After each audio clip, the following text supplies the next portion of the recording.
Welcome back to Pixel Project Radio, the video game discussions podcast where we do deep dives on all of the games that we love and some that you love too.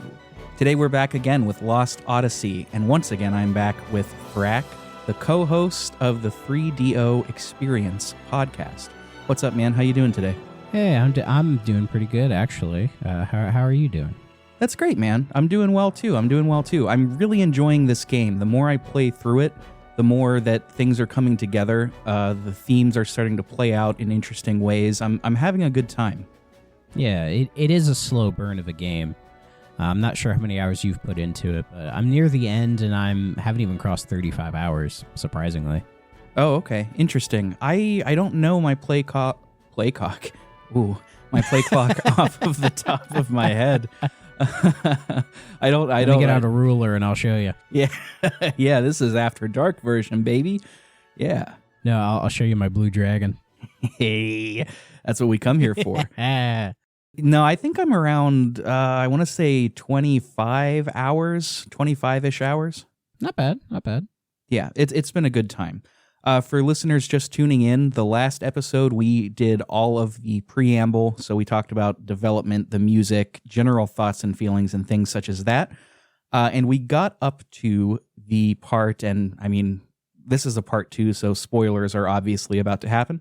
We got up to when the gang gets captured by General Kakanis. He is the "we have Heihachi at home" looking son of a gun, if you remember. Yeah, he's got the wing hair. Yeah. And that's where we're going to pick up again today.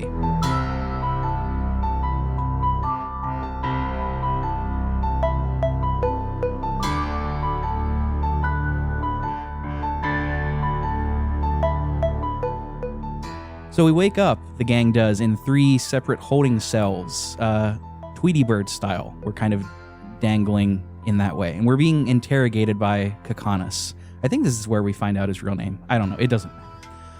He is a general appointed by the Queen and believes that we are Urin spies. And we're not going to cop to that. We don't bow to authority, right? Yeah, fuck the cops. Yeah, dude, and he's a cop. He may as well be a cop. Fuck the cops. There's this weird conversation that happens here where Kakanis and his subordinate refer to the Queen disrespectfully and as a figurehead, which really upsets Jansen for some reason. It's not, I wrote in my notes, it's not clear why at this point. I think I meant why Jansen is upset. I think it's just because he's a horny guy and he doesn't like people dissing women, I guess. He's a simp, that's why. Yeah.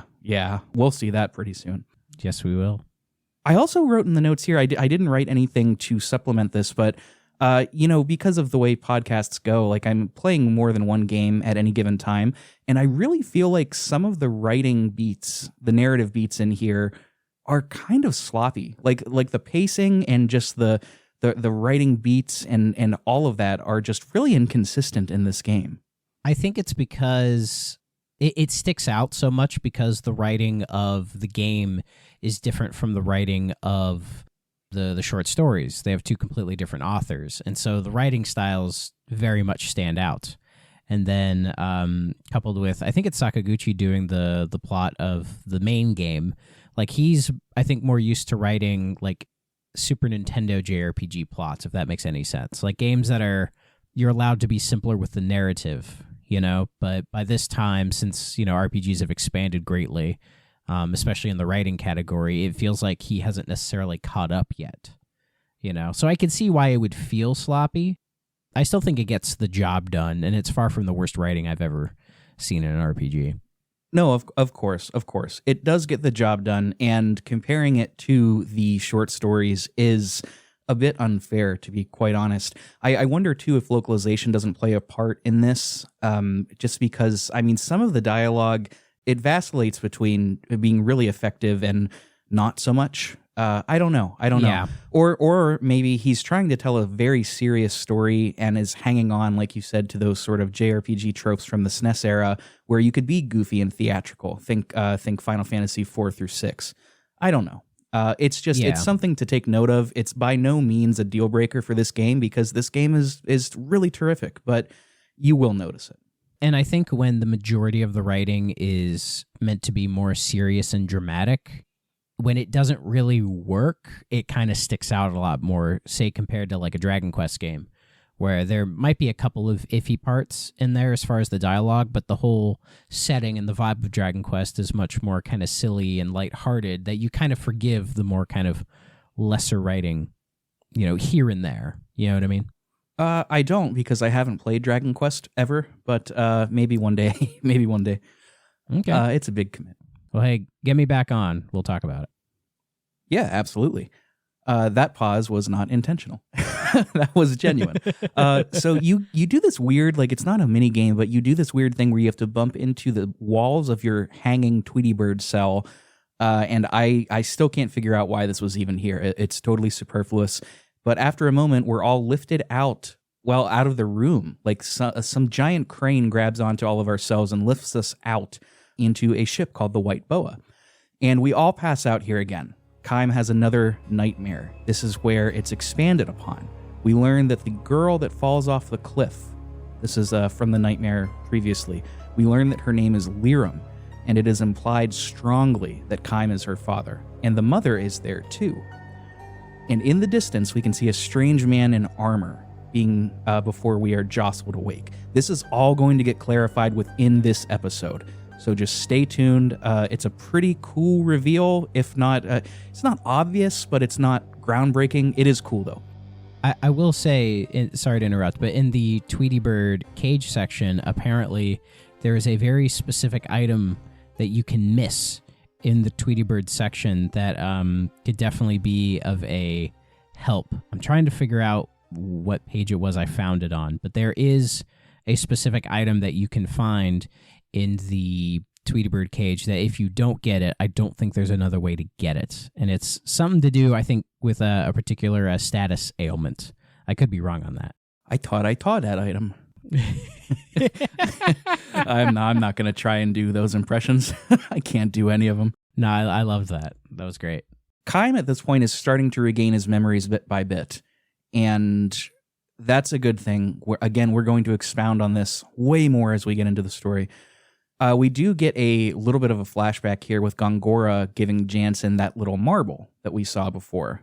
Listen, if either Kaim or Seth seem like they're starting to regain even a fragment of their memories, use this. What is it? Let's just say it's a magic energy crystal. Just throw it at them. That's all you have to do, and their memories will grow muddled and sink back into darkness. If it comes down to that, I'll triple your pay. Let me think about that. Okay. So presumably this is going to be something that takes care of that. And we're going to see all of this pay off here in a moment. It's like the Men in Black thing to re-erase their memories, but instead it's a marble that's a grenade. It straight up is. It actually happens right now. I didn't realize it happened so soon. Seth actually asks Jansen, he's like ogling it, and Seth's like, hey, what is that? And in a completely bizarre twist that I did not see coming, Jansen is just like, oh yeah, this is, just me being prepared. Here, check this out. And he throws it at a guard.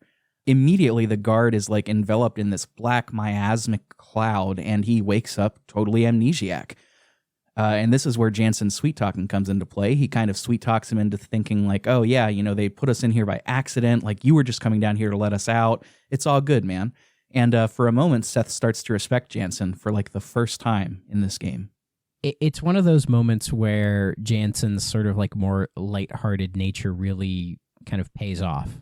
Because I think we were talking last time about how Jansen is kind of a inconsistent character. Like sometimes he works really well and other times he really doesn't. But I think this is the first instance of like character development for him where it's like, oh, he's doing something to actually help out, even if he maybe doesn't necessarily like Kaim or Seth. I think he's just trying to get in good with them because really they're the only people around. So it tries to make it work. You know what I mean? Absolutely. And I think the inconsistencies come from the writing. The more I think about this, it's not the performance. I really like how the voice actor handles Jansen. According to IMDb, it's a guy named Michael McGarren. Cool. I don't know that name offhand, but I'll look into it, see if I can find anything interesting and plug it in if I do. He was Knuckles in Sonic Adventure.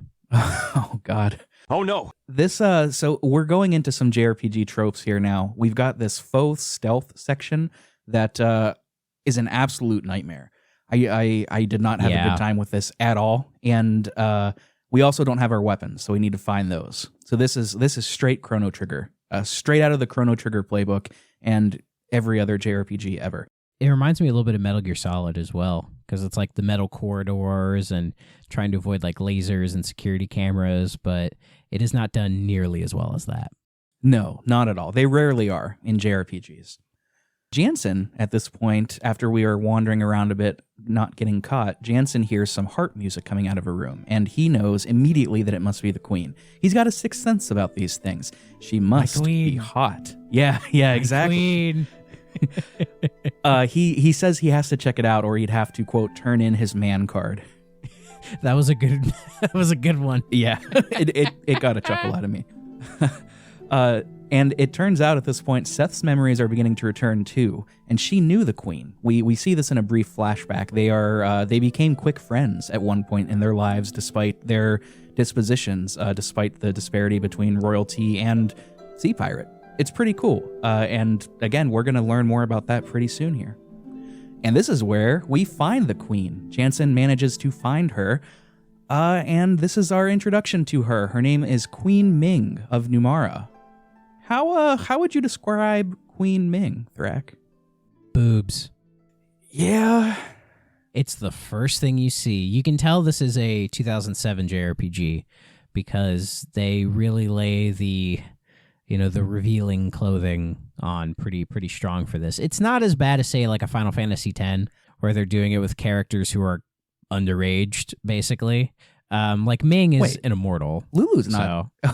Oh yeah, she's actually 1,000 years old. Is that the defense we're going with? No, not calling Lulu. all anime fans. No, okay, then who did you mean? The blonde. Riku. Riku is canonically like 15 or 16. I don't remember her being all that revealing in 10. 10-2 is kind of worse. You know how I feel about 10-2. You love it. I love it. It's got the best intro of all time. But if you're thinking of like Lulu, it is much more revealing than Lulu. No, I wasn't thinking of Lulu. She has like the belt dress, right? Yes, and very revealing, a very revealing top. Queen Ming has, well, there's really no two ways around this. She has very large boobs, and they are her dress has them always half exposed. It's very prominent. It was a very deliberate choice. I wish they didn't do it. Like, I'm not against sex in games, but like this is a bit much, you know? It's weird because looking at her design now, like just by itself, like outside of the boob thing, it doesn't look too bad. Like it has sort of like a fantasy royal type of look to it, you know, with all the and it definitely has like a Chinese influence as well, with like the way that her top looks. You know, the above the boob part that goes down her arms has that sort of traditional Chinese garb mixed with, you know, weird JRPG fashion. Like it's not bad at all. It's just you can tell it's very 2007 and that like it's very revealing. Yeah. We're gonna get in trouble if we keep talking about Ming's boobs. So why don't we move on? Ming is a sorceress. She is just like Kaim and Seth. She is immortal. We don't learn this just yet, but we do learn it soon enough that I don't think it's particularly a spoiler. Her magic, she comes with, you know, the standard magic like Jansen, but she also has composite magic, which is this game's version of all. So she has all flare, all quake, and etc. Do you use the composite magic? You know, I don't use Ming all that much at all. Like I try to rotate everybody, but Ming and one other character we're going to meet pretty soon. They are far and away the characters I like using the least. She's actually in my main party right now. Oh, interesting. Her and then another character we meet later are my two main sort of attack mages, you know? And they're pretty good for that. Like, I don't really use the composite magic because to do it, it takes like one turn to charge. And so by the time you get to it, it's usually not that much damage anyway. So I just kind of use the more higher, just kind of single attack ones, you know? And you can, and I apologize, listeners. I know we're getting off onto a bit of a tangent. We'll get back to the story in a second, but there is an ability that I keep on Kym and Seth at all times called casting support, and it's really useful if you want to do like a lot of magic damage. It takes away the charge up time. So if one of your spells takes one full turn to charge, use casting support, and it takes no turns to charge. The downside is that for as long as that effect is in place, whoever cast it cannot do actions of their own. So it's an interesting little weight of the scales, so to speak. But that's anytime I need to do like a lot of magic damage with either Ming or Jansen, I'll have usually Kym toss on that casting support.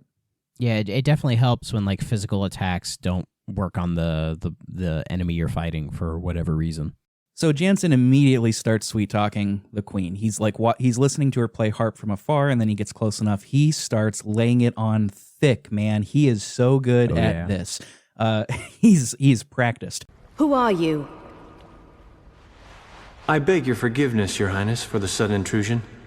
Jansen Freed, at your service. I am but a simple fool, drawn here by your lovely harp song. The White Boa is already underway. Where did you come from? Any man who heard such an enchanting melody would grow wings and fly to meet you. Land or sea, just as long as he found you.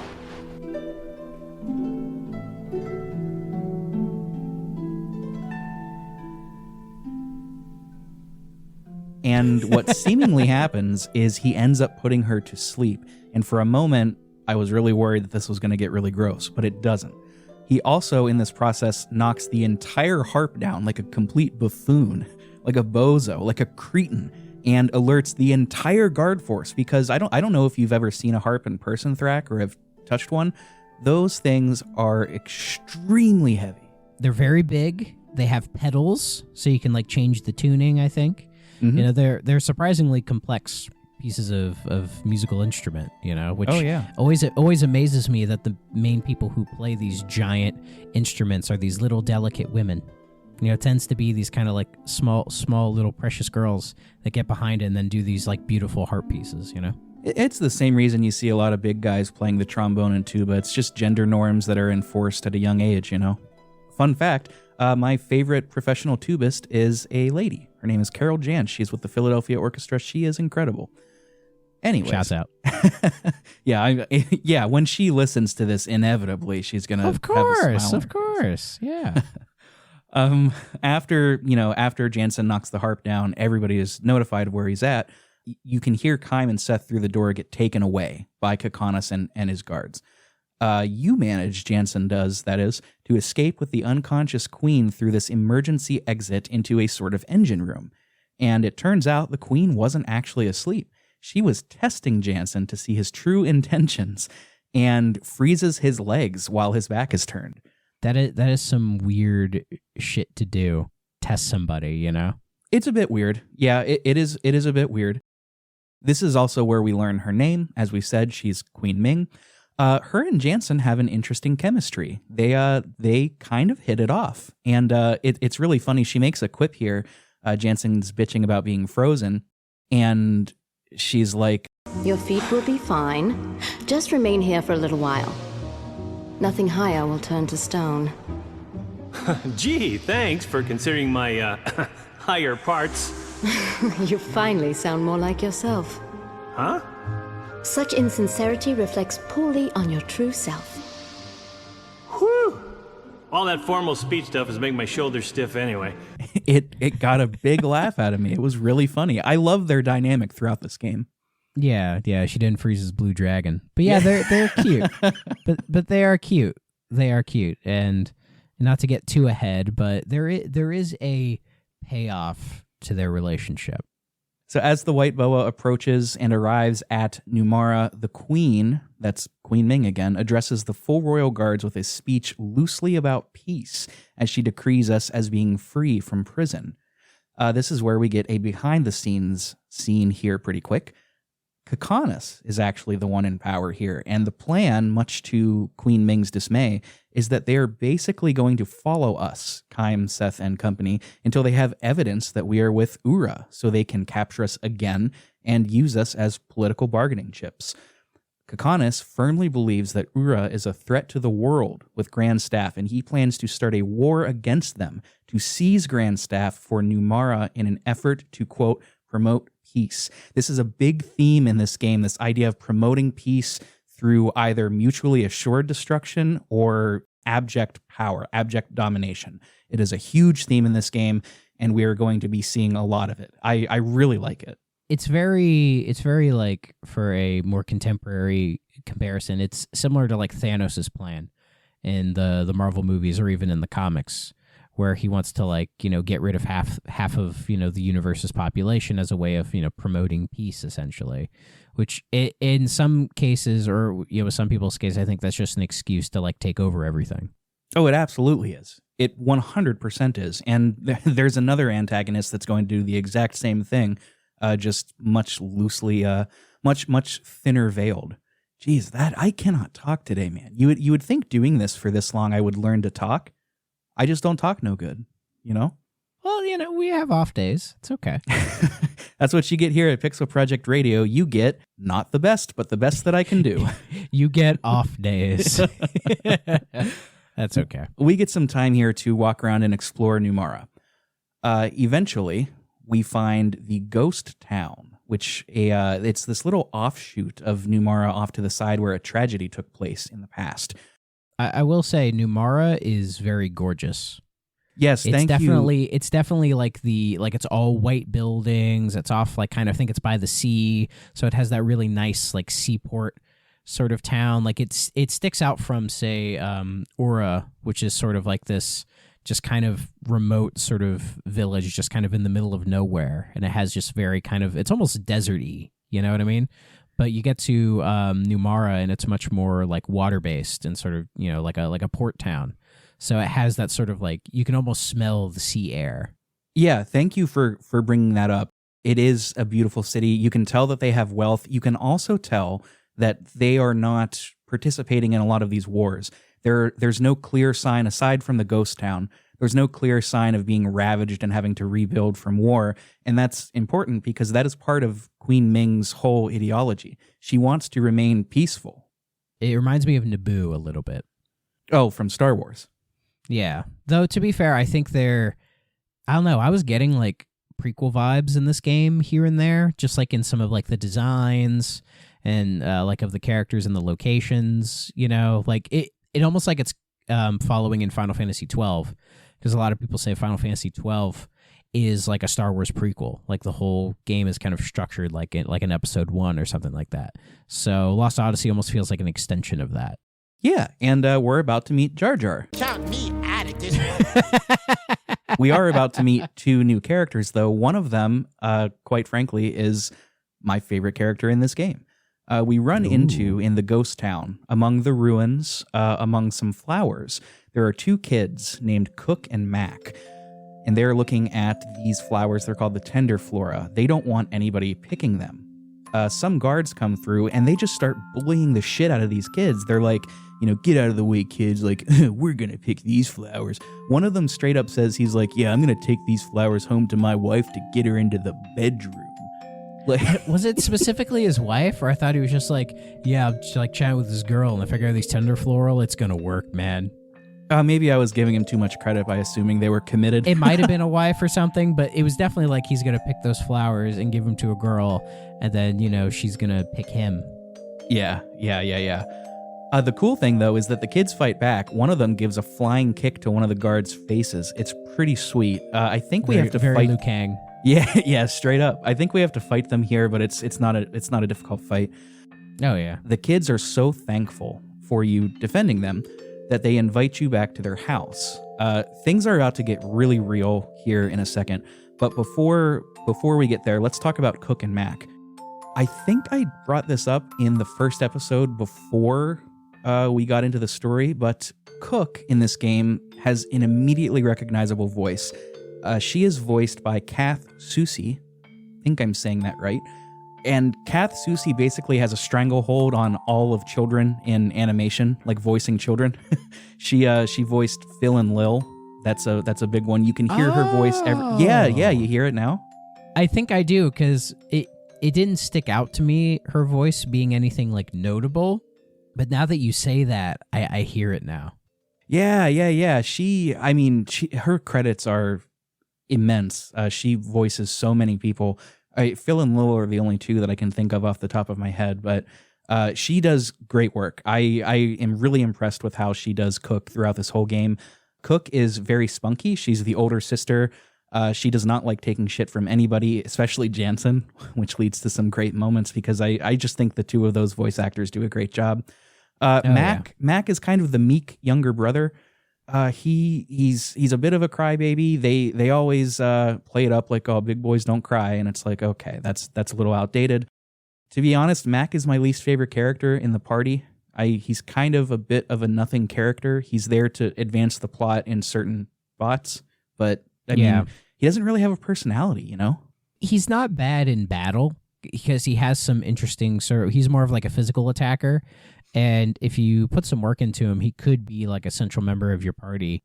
In my experience, when it comes to like combat, if you're using him, you have to sort of like kind of like nurture him to like do really well. You know what I mean? Where it's like you have to put all these buffs and debuffs on him so he can like maximize his damage. Whereas say like a Kime or a Seth, they can just attack no problem. But for some reason, Mac and Cook reminded me a little bit of the twin mages from Final Fantasy IV. And I had to look them up. Palam and Param. You know, because they're two... I don't know if you've played Final Fantasy IV, but they're like two twin mages that you meet pretty early on in 4, and they're like, you know, I think they're just like young, probably around their age as well. And for some reason, their dynamic, I thought, was a little similar to Mac and Cook. I trust you. I haven't played 4 yet. I just finished 8, and 4 and 5 are next on my list to get through. So hopefully I will understand what you mean soon. Just to say it, if we're talking about archetypes, Cook is a white mage, although I perpetually keep a ring on her that lets her use some strong black magic. So she is, along with Jansen, kind of one of my better mages. And Mac is a sort of like a monk. He can use what's called spirit magic, which has a lot of buffs, debuffs, and some light and shadow magic. But he's also a somewhat capable physical fighter. He's not as strong as Kime or Seth, but he can do some decent damage if you work with him. So we get invited back to their house. They're very thankful for us. And as soon as we get inside, we see their mom. It's assumed to be their mom. They tell us right away that it is. She is ill in bed. And as soon as Kime sees her, immediately he recognizes her. This is Liram. Did you see this coming?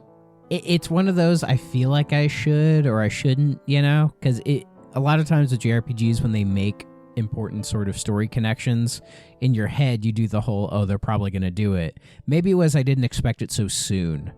Well, I wasn't expecting it. This is maybe one of my favorite scenes so far in the game, and it's a shame because it's surrounded by some stuff that is really tedious. Let's get through this a little bit first, though. As soon as Kime and Liram's eyes meet, they both immediately know. Liram obviously knows because Kime doesn't really age, and you know it's Kime's daughter. He wouldn't forget. I mean, it's a very heartfelt reunion. They get to speak to each other.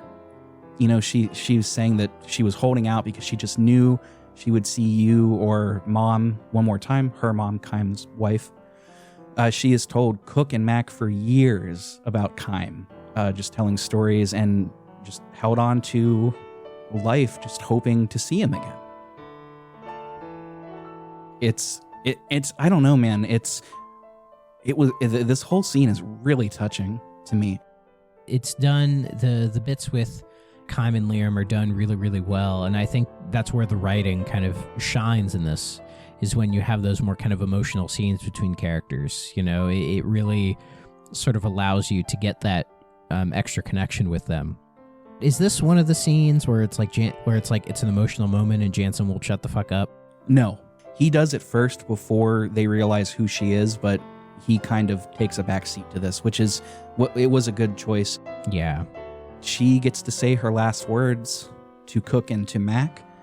She introduces them to Kaim, and she's like, "This is your grandfather," and she passes away. And I'm going to splice in some of their conversation because it's just really well done. Take care of them, please. Of course.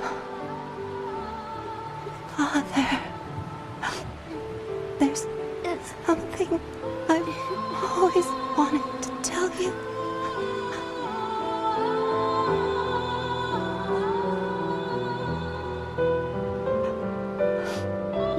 I know, Lirum. I know.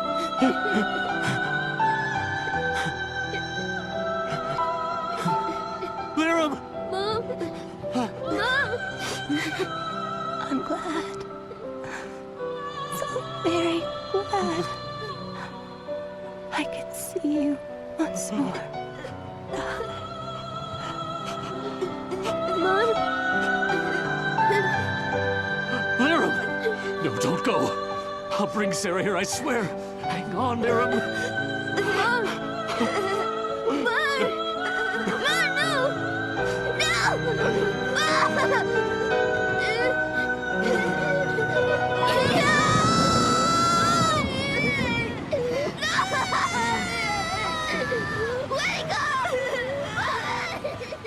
Another thing that I noticed here was this is the first time in the game that we get to see Kaim kind of break and show true emotion. If you tuned into part 1, you'll remember that I was being a bit critical of Kaim, saying how he doesn't feel like he has a personality. Everything is just, I don't know, I don't care, shut the fuck up, like, let's just go. And here, it's just, he doesn't fully break down like Cook and Mac do, but for him, he breaks. He's visibly shook. His voice is trembling and increasing in volume. It's really effective. And it got me thinking, like, I just played through Final Fantasy VIII as well. And I think that a lot of people, myself included, before I kind of realized what I was doing, I think a lot of people don't give patience to their character's development and their character's arc, and they're too quick to write a character off. Squall, I think, in FF8 is a really well-written character and well-observed, but you have to give the time. You have to give the character room to breathe and room to develop. And I think Kaim is the same way, because this is a bit of a turning point. I remember in high school literature, and I have no idea if this holds up for all you literature folks, but in high school literature, one of my teachers once said that, like, the climax isn't the most exciting part in the story. It's the point of no return. It's the point where things will never be the same. And for Kaim, that is now. Nothing will be the same after this. It's a total shift in his character. And man, does it work so well. I just adore this scene. In some ways, I could see the similarities in how they're both kind of like emotionless husks, but as the game goes on, they definitely gain more emotion.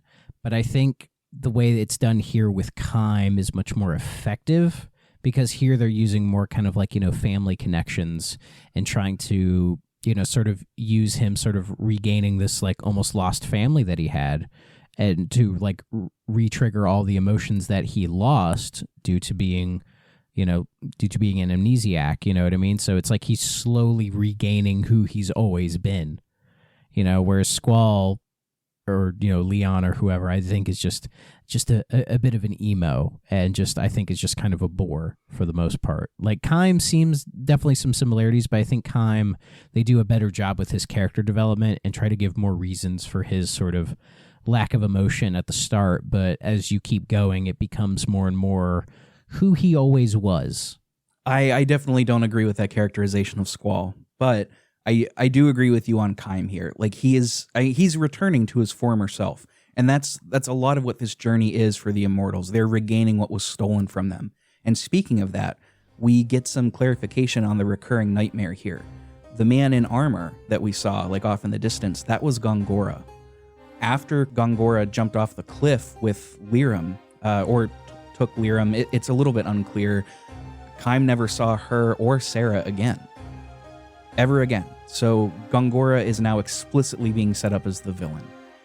And shortly after this, Lyram's funeral is addressed, and we go through that. This could have been so goddamn effective, but they make you do these shitty fetch quests, and then they gamify it with this mini game where you have to like trace these flag patterns. I get the symbology. I get the symbology behind it. Like I do, but it shouldn't have been gamified. You should have just trusted your viewers to be okay with a little more cutscene. It's not a big deal. Like, I think you could have cut the fetch quest out entirely. Yeah, that really pissed me off. Yeah, because it felt very unnecessary. And then the whole gamifying of like the flags and everything, I think if it didn't go on for like way too long, it would have been fine. If they had just stuck to, say, like the rule of 3, like maybe do 3 and then that's it. But I think they do like 6 or 7 of them. And it's at the end, I'm like, this is a little excessive, guys. Between the death of Lyram and her funeral, we get some scenes involving Tolton and Gongora, and they're also very interesting. So here's just a summary of what goes on. Earlier, we didn't mention it, but earlier we saw a very short cutscene of Gongora creating these like mud monsters, these golems. And in this particular auxiliary scene, we see Tolton getting attacked by some of these. And at that moment, Roxian, the chairman of Ura, comes out, and you actually have to fight him. Through the fight, we learn that he refuses to see the monarchy restored. Remember, that was a big sticking point. Tolton doesn't want that. Gongora does. And Roxian doesn't want that either. He doesn't want to see it be restored to an incompetent ruler. And in this struggle, Roxian is killed. And wouldn't you know it, so conveniently, Gongora enters the scene. And he says that Roxian told him of his plans. He was like, yeah, he was going to come and kill you. Gongora says, don't you worry, little boy. Don't you worry, little baby. I'll take care of you. I'll cover up this death. You're going to be okay. And Tolton says, you're the only one I can count on, Gongora. You always come when I'm in danger. You are the only one I can rely upon. Your Majesty, I believe your late father watches over you and sent me to your aid. Father. He is a manipulative son of a bitch here. Yes. But I thought Roxian's motivations were different. I could be misremembering, but I thought it was like Gongora had told Roxian that, like Tolton may be wanting to bring back the monarchy, and then Roxian's like, well, I have to stop this. Exactly, because here's the big reveal. That wasn't actually Roxian that you were fighting. It was a mud puppet that Gongora created. We immediately after this, we see a scene with the real Roxian, who is just sitting in his chambers, and a giant snake, like a giant cobra, enters his chambers and kills him. At the very end, the snake looks towards the I'm not making this up, I swear to God. The snake looks towards the camera, and there's like a superimposed image of Gongora's face over the snake's head, over the snake's face. Yeah. It's really cheesy, but like, it's obvious symbolism is obvious. Yeah. Yeah. Gongora is a snake. We hope we didn't make that too heavy-handed. Literally. But yeah, Gongora is very clearly the antagonist at this point. I like how the game, when it first starts, you're not quite sure what Gongora, like who he is or kind of what his motivations are. And you almost get the sense that he's going to be sort of a wild card. But it's not too long after they just go, no, he's the bad guy. Like we're not going to get that clever here. They do a really good job of setting him up as a villain, but there are a few choices they make that veer into cartoonish villain territory that we'll get to pretty soon. But it's, what I like about Gongora is that he is a manipulative son of a bitch, and like we even see him manipulate Seth face to face whenever they confront him later, and she almost falls for it. It's really cool. We get a tiny bit more dialogue here just to summarize it. There were 5 immortals way back when. It was Kaim and Seth, Ming and Sarah being Kaim's wife, Ming being the queen. We can actually learn that sooner if we read some books or talk to some townspeople. They refer to her as the 1,000-year-old queen, and it's a rumor that she can never die. It's not a rumor. And the 5th immortal was actually Gongora. and he was traveling with you at a certain point. Your memories are slowly starting to come back. It's all coming together.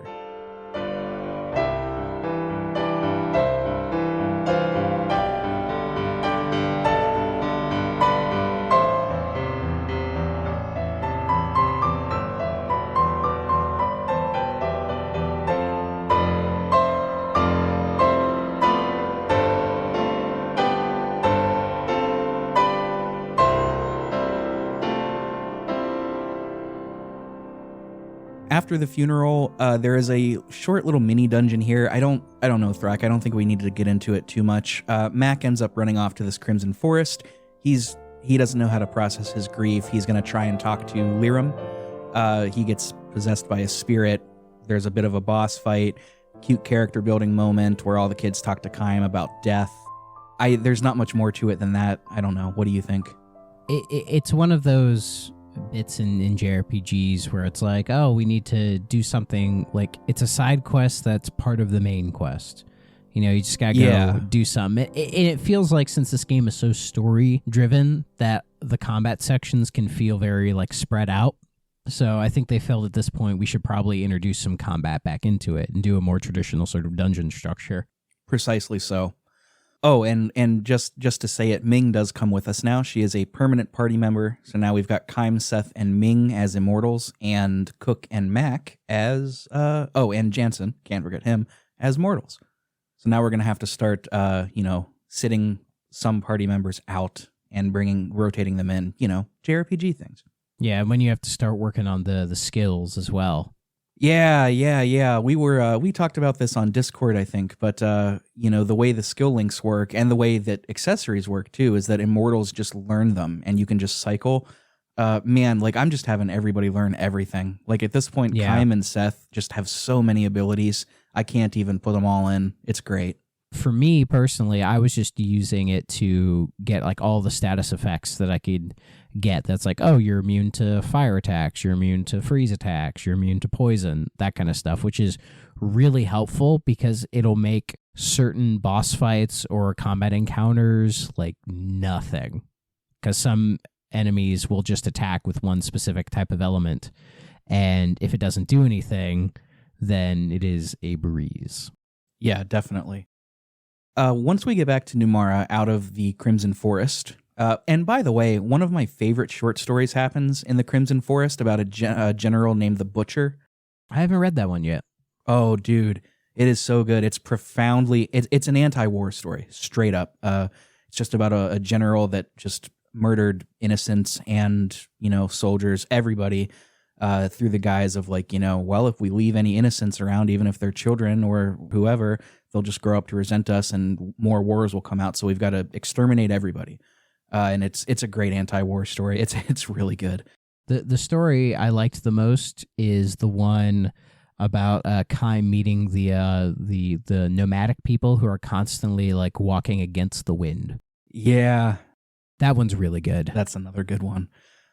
When we get back to Numara, out of the Crimson Forest, there is a national broadcast happening, and it's Tolton. He announces the, quote, accidental death of Chairman Roxian, and he says he's making an executive decision to restore the monarchy, take the position of the 45th king of Ura, and officially appoints Gongora as his right-hand man. I think, what is he called? The royal advisor. Yes. He also basically declares war on Numara because Gongora was able to bug Jansen, and they heard us talking about the White Boa, speculating about, preparing for war, and it was taken completely out of context. So Gongora is manipulating not just Tolton, but he's manipulating on a national scale. He's really good at this, and he is going to get what he wants, even if it means declaring wars across borders. The party confronts Jansen about this, and they're like, hey, what the fuck? And he was like, hey, man, I was only in this for the money. Gongora just told me to follow you. That's literally it. And Seth is like, we got to get rid of this guy, right? Like he's got to go. And Kaim basically says, fuck it, we ball. He's like, if Gongora hears what we're saying, he knows we're after him. Let him make a move. And he's like, we got to stick to our guns. It's great. It's really cool. And I also think that's secretly Keim saying that he kind of likes Jansen, and I think Yeah. it could be connected to, say, the marble bit where he threw the marble to get him out of the prison. Maybe Keim, connected the whole, Gongora probably gave that to him to fuck with us, but he didn't use it. So I think he's all right. That, or he just recognizes that Jansen is useful sometimes, and it would be more useful to have him than it would be a detriment. Yeah, because I think even if they tried to say fuck it and throw him back to Gongora, I don't think Gongora would have used him. He probably would have just killed him or something. Yeah. Obviously, because of that national broadcast, we immediately get recognized and harassed by locals. Everybody thinks we're Urin spies. And shortly after, a Numaran tank just busts in with the army. And, they're going to take us. Keim tells Cook and Mac to use the smoke from the artillery fire to get the hell out of there. And we all just willingly surrender. They want to speak to the Queen. They want to speak with the Queen, and try to explain the misunderstanding. Wait a minute.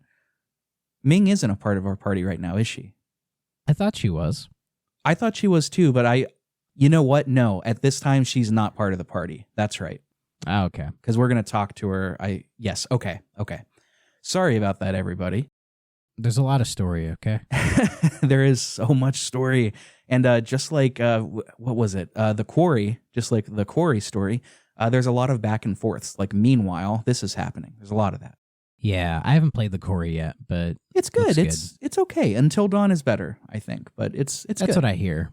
So we talked to Kakanis, and he's not buying it.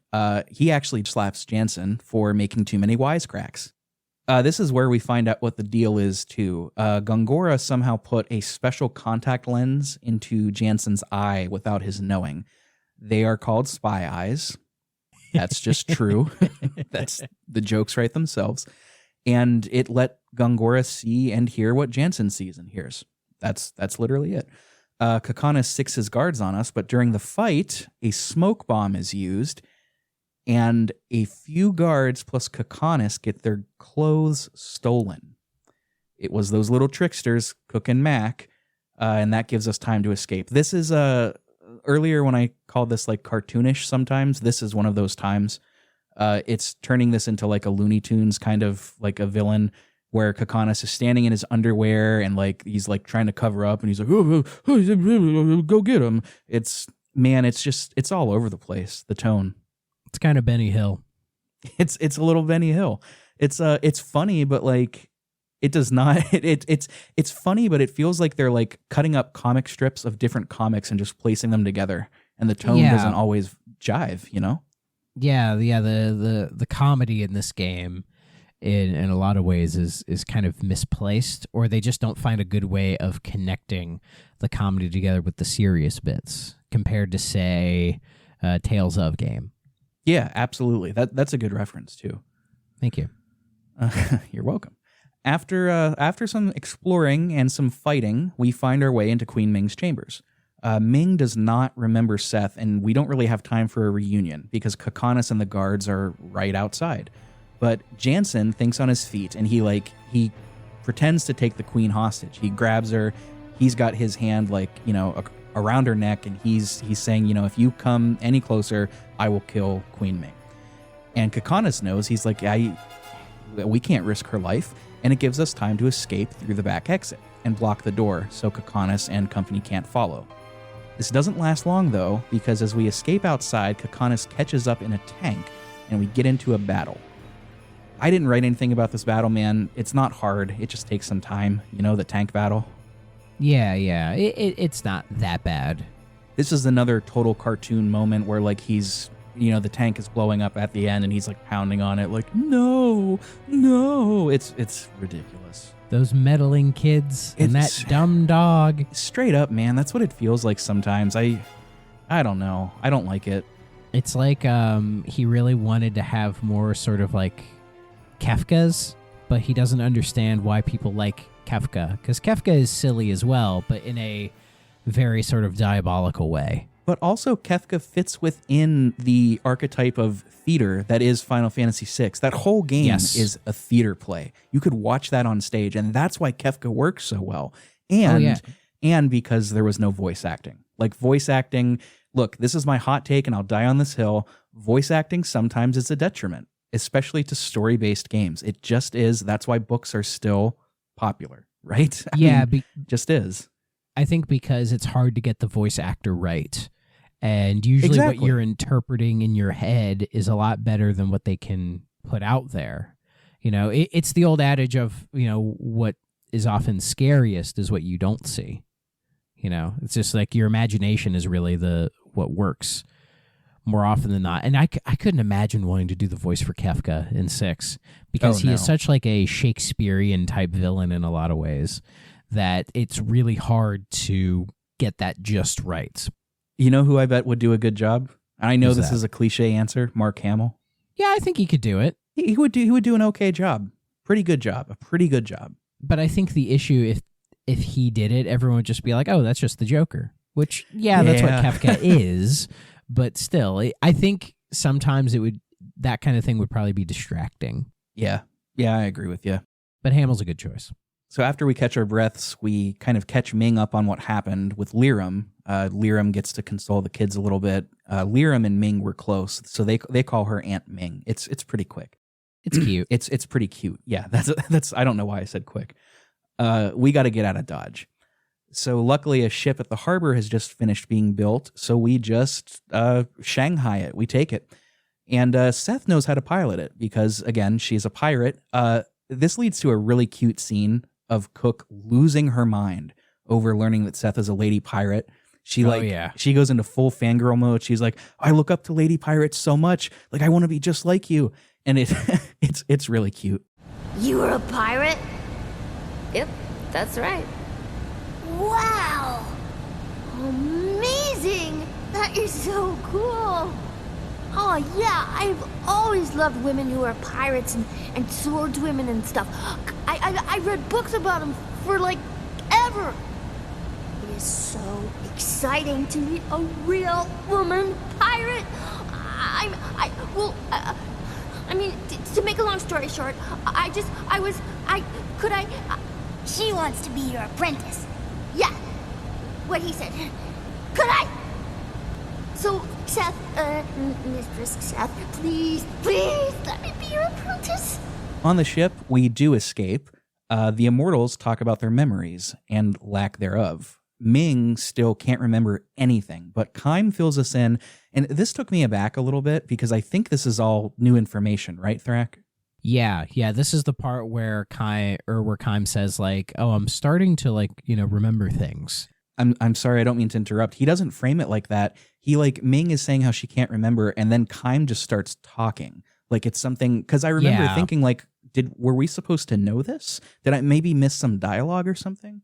I don't think so, but I do know before this point, like Seth keeps saying to Kaim, like, "Hey, are you remembering stuff?" And he's like, "A little bit." Like they're both are like little bits are starting to come back, and I think that's really the only kind of preface we get before this. But it would have been better if, like, say, Kaim said to Ming, like, "Hey, can you remember anything?" And Ming's like, "No." And then he's like, "Well, I've been, slowly remembering things. Here's what I remember. Maybe it'll like trigger your brain." They could have been more direct with it. Or less direct, like instead of having Kaim just step in and start talking, like you said, they could have like, "Hey, I'm starting to remember. I think this is what happened." But what happened and what Kaim says is that many years ago, they were all comrades with a 1,000-year pact. I wrote Pocky. I don't know what that means. Gongora, Seth, Kaim, Ming, and Sarah. Gongora betrayed them all and put them into immense pain such that they wished they could die. For Kaim steering Liram. The others, too, we just don't know what they suffered through yet. He also stole their memories and locked them away. He wants to since they can't die, he wants to make them suffer in such a way that they wish they were dead. He explicitly says this throughout this game. It's very interesting. We all want to, at this point, go to Ura, but the ship won't make it. The ship's just not in good shape. It's not ship shape, as they say. That's where that term comes from, So instead, Ming suggests going to Gotza because, that's where the magic is most advanced there. They might be able to help. They know the king of Gotza. They're like, we can help here. It's where the magic happens. It is. It's also where a lot of classism happens, which we're going to find out here in a minute. Classism in JRPGs, never. You don't say. Never. Next, you're going to tell me the church is the bad guy? What? That's crazy. There's also a little bit here of a back and forth between Cook and Jansen giving each other shit, and I really love it. Oh, yeah. I love how Jansen has such a, I'm not sure how to describe it, kind of relationship with Mac and Cook, where I think Mac and Cook just think that he's just completely full of shit. Like they just don't trust him at all. And then Jansen's just like, oh, well, these like dumbass kids don't know anything. And it is a fun little, relationship as it starts, When we land, Seth gets her first dream here. And I remember earlier in last episode saying that the dreams aren't mandatory, that they don't expand the plot. I was wrong. Seth's dreams, in a way, do. Some stuff with Gongora later does not make sense if you skip Seth's dreams. And holy shit, man, these dreams are brutal. They're really tragic. We learn of her origins. She was a sort of like a Robin Hood pirate, and she was extremely good at her job. She stole from people who had excess and, tried to distribute it. She hates the law. She's an ACAB baddie. We love that. And she was captured at some point and bound to a boulder pretty explicitly like Prometheus. Like they kept her bound to a boulder. They kept her in darkness so she would never know the passage of time and sort of just go insane. And there was a companion, I miswrote the name, that finds her. Do you remember the name of the white-winged one? There's a companion that comes to Seth, the white-winged clan, the last of his kind, and they decide to partner up. I can't remember his name, though. It starts with an A. I cannot remember either. It's neither here nor there for right now, but that's, in a nutshell, that's Seth's past. She's searching for a friend and somebody else that we learn about soon. So to get to Gotza, we have to make a quick pass through the little mountain village of Tosca, where Kaim grew up. What are the odds? There's rumored to be an old sorceress that lives in a mansion through the pass in the town, and what do you know? It's Kaim's old house that he lived in with Sarah. I wonder who that sorceress could be. The path through to Gotza is blocked via some magic that the old sorceress set up, so we've got to, figure it out. There's also a little scene here where Jansen gets Ming drunk, and my only note there is LMAO Jesus. It's another instance like earlier when he knocks her out that we're thinking, oh God, oh no, is he going to do something really bad? And here I was really worried at like, oh no, what is he doing? What is he doing? Thankfully, nothing bad happens, but it's very like, what, Jansen, what are you doing? Like, are you just that inept? Yeah. I was really worried there was going to be some really gross connotations, but I really think that he was just, because she says like, oh yeah, I've never drank alcohol, and Jansen was like, oh, drink up. And he was just trying to get her to loosen up. And at one point she says, if this helps me remember, if this relaxes my mind, it's worth it. And she chugs the entire goblet of beer and like passes out. And if I remember, 2 minutes. Jansen is surprised that she did that. Yeah. Thankfully he wasn't being a fucking creep about it. Like, like you might see in some older cartoons or shit. Yeah. Jansen, despite him being an iffy character, I think these scenes prove that I think his heart is in the right place. Absolutely. And well said. I chose a good guest for this episode, I'd say. Where are they? Are they showing up anytime? 3.5 hours in, I'll give Thrak a compliment. Took me a while. So the Sorceress's Mansion, I actually really liked this dungeon. I call it Luigi's Mansion. Luigi is in here, if you squint hard enough. Because I think I told that to you. I'm like, oh, I'm at the Luigi's Mansion part, and you're like, what the hell are you talking about? It's just in my brain. Whenever there's like a spooky mansion and you have to do ghostly stuff, I just think of Luigi's Mansion. There are some basic floor puzzles here to solve, and there are some mirror puzzles as well, where you go like back in time and then back to the present through the mirrors. It's kind of cool, where you have to move stuff in the past to get to stuff in the present. It's really not involved, but it's enough to give you something to do. It's cool. And it's not a bad spot to say, if you're running into a bunch of enemies, to use that to sort of level up as well. Yes, because I think you would agree with me, the encounter rate in Lost Odyssey, it isn't really that high. No, like, I would say it's very low. Especially if you're trying to level grind. it can be hard in some spots to trigger it. But I think the mansion is one of the few instances where, at least for me, it felt like it was higher than normal. Even then, it's not terribly high as some older JRPGs, which were kind of infamous for that. Looking at you, Persona 2. Once we pass through all of this stuff, we are able to reach the sorceress. She's covered in tattered robes from head to toe, and she's sitting in a chair. She just repeats over and over again to leave her be. She just wants to sleep before summoning these magic forces that just start beating the shit out of her. We think they're going to get us at first, but no, they just start trying to kill her. It's clear she's not an enemy. She is somebody that was in desperate need of help and cannot process any other way how to get through it other than complete solitude or death if need be. So we realize pretty quickly, not pretty quickly, it's pretty funny how long this conversation goes on for, but it's true. We're like, we got to take these spirits down, otherwise she's going to die and we're not going to be able to get through to Gotza. And that leads into this really interesting fight where we take on the bodies of thought. Yes. Each body of thought has an element, but every time the sorceress takes a move, she screams, so they change. And you have to keep her alive as you're taking those out. Physical attacks do not work. You've basically got to use magic, and you got to be careful not to accidentally heal these things by using the wrong element because they're changing constantly. It's not hard. You just have to kind of, be on the lookout.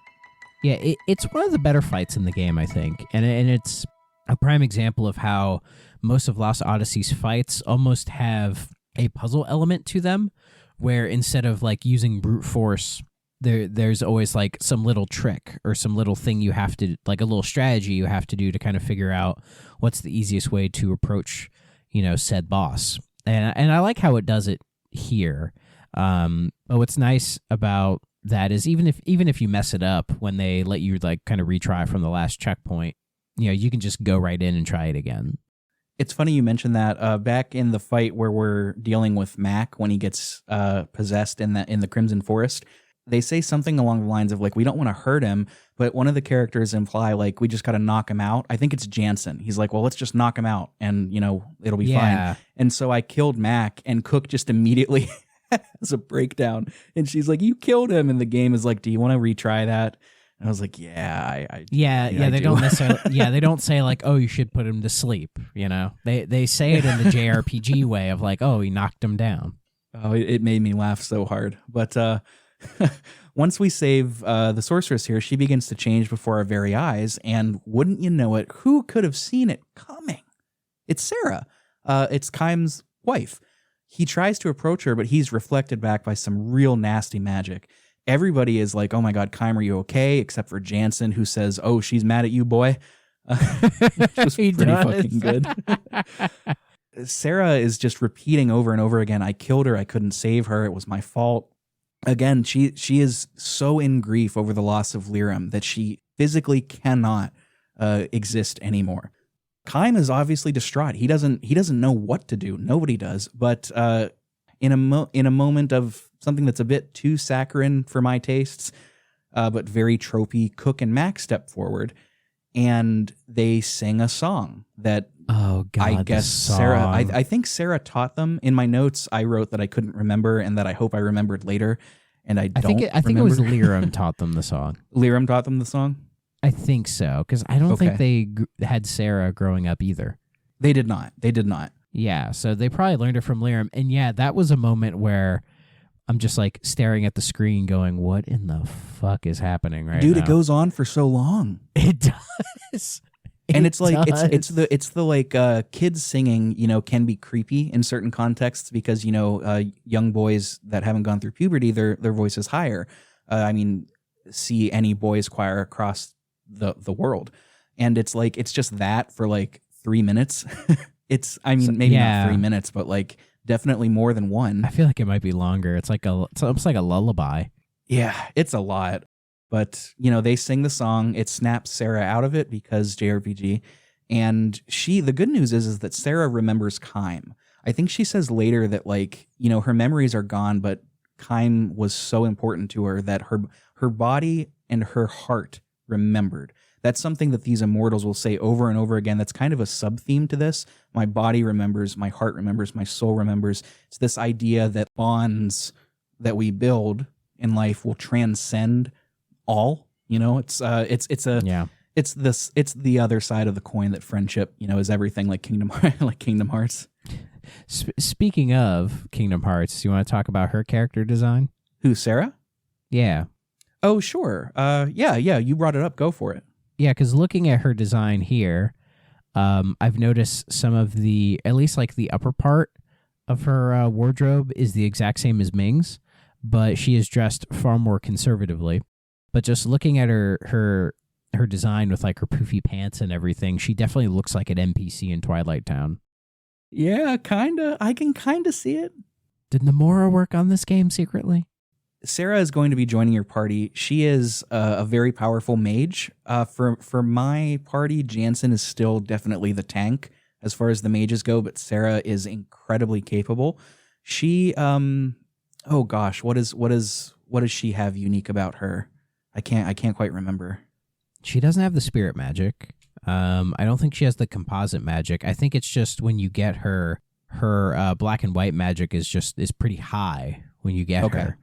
So if you use her, which I end up using her pretty much through the rest of the game, she's a very competent spellcaster. So I quite enjoy her, but she's a better black mage than a white mage.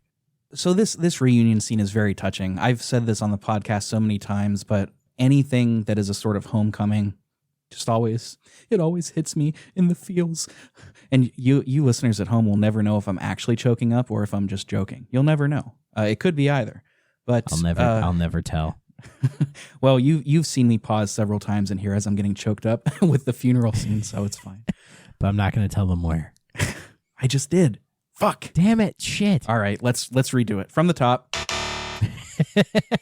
In case it wasn't obvious, Seth explains how Sarah remembers. She kept a journal. She's extremely in love with Kime, etc. As she explains this to nobody in particular. She's expositing. Not great, but whatever. Jansen is completely tired of this shit. So every time Seth says something like, she must have been so in love with Kime that she never could forget him, Jansen will just chime in with like, oh, cool. Or she's like, she must remember because she took notes, so she doesn't remember the memories, but she remembers what she wrote in the journal. And Jansen says something like, oh, that's cool. Yeah, this was the part where I was like, Jansen, just shut the fuck up, man. Like, that's why he needs to walk out of the room. Oh, God. It did make me laugh, though. Yeah, but it's like when you're trying to have these emotional bits, it's like, bro, you're taking me out of it. Stop it. Well, and speaking of, Cook and Mac get to meet their grandma here. And it hit me so hard. Yeah, that was very cute. I loved it. With that, we can get through the magic that Sarah put up, and we head into the Black Cave.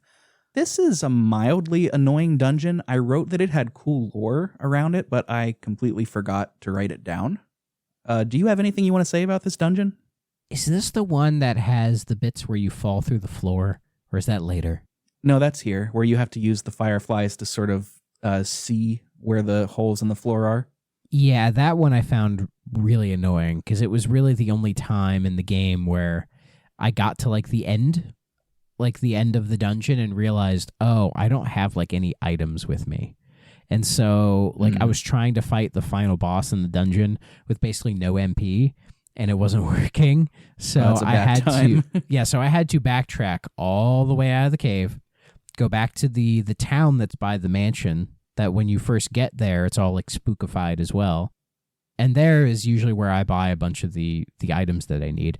I just load it up, because I don't know about you, but I've never run out of gold in this game ever. Because there's not a lot of opportune times where you have to buy stuff. And even if you do, it's just your healing items or whatever. But weapon upgrades aren't that common. They're just kind of here and there. Yeah, I guess you're right. I feel like I was getting them in a pretty decent clip. What's weird about it is I don't think they affect the stats of the magic users very much. No. Or if they do, they just don't explicitly show it, but I don't think they do. Yeah, but I feel like with the swords, the sword upgrades, it could have been just me, but I feel like it was pretty far stretches before I would get a new sword for Kime or something like that.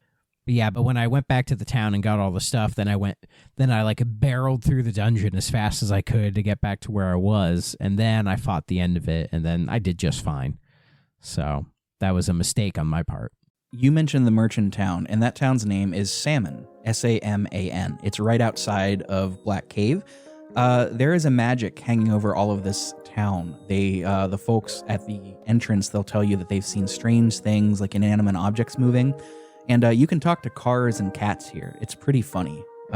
Like, they're very personified. They have very funny personalities. I'm just going to read my next note here. I wrote, "The children here are very mean to me, telling me to go die somewhere and threatening to throw me into the ocean if I don't give them candy. I do not give them candy." You shouldn't. But I will say, this is probably my favorite town in the game.